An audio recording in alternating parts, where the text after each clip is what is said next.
नमस्कार, DV news में आपका स्वागत है।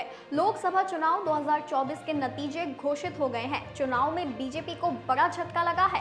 पिछली बार अकेले अपने दम पर बहुमत हासिल करने वाली बीजेपी इस बार 250 का आंकड़ा भी पार नहीं कर पाई है और 240 सीट पर ही सिमट कर रह गई है। हालांकि बीजेपी के नेतृत्व वाला एनडीए बहुमत का आंकड़ा पार करने में सफल रहा है। एनडीए के हिस्से में 292 सीटें आई है। 2019 के आम चुनाव में ये आंकड़ा 352 था और बीजेपी अकेले अपने दम पर 303 सीटें लाई थी। इस बार के चुनाव में बीजेपी को सबसे बड़ा नुकसान उत्तर प्रदेश, बंगाल, राजस्थान और हरियाणा में हुआ है। उत्तर प्रदेश की 80 सीटों में बीजेपी को 33 सीटें मिली है, जबकि 2019 के चुनाव में ये आंकड़ा 64 था। यही हाल बंगाल में भी देखने को मिला है, जहां बीजेपी इस बार 12 सीटों पर ही सिमट कर रह गई, जबकि पिछले साल चुनाव में 17 सीटें जीती थी। राजस्थान में बीजेपी 10 सीटों के नुकसान के बाद 14 सीटों पर आ गई है। हरियाणा की 10 सीटों में से इस बार 5 ही जीत पाई है, जबकि पिछली बार 10 की 10 सीटों पर जीत मिली थी।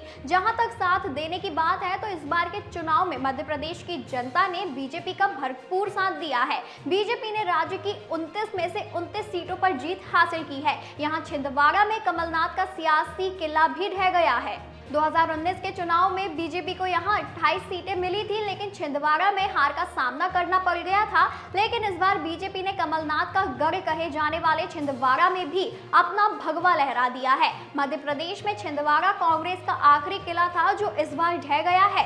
बीजेपी के बंटी साहू ने पूर्व सीएम कमलनाथ के बेटे नकुल नाथ को 1 लाख से अधिक वोटों से मात दे दी है। छत्तीसगढ़ की 11 लोकसभा सीटों में से बीजेपी 10 को अपने पाले में करने में सफल रही है। कांग्रेस नेता और पूर्व सीएम भूपेश बघेल को भी हार का सामना करना पड़ा है।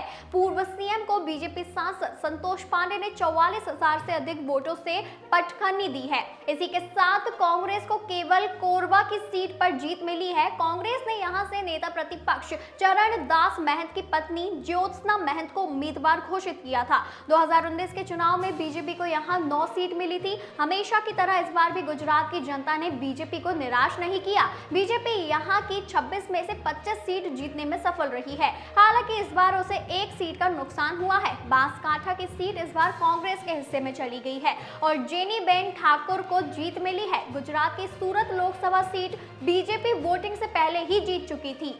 गुजरात प्रधानमंत्री नरेंद्र मोदी का गृह राज्य भी है और बीजेपी का गढ़ भी है।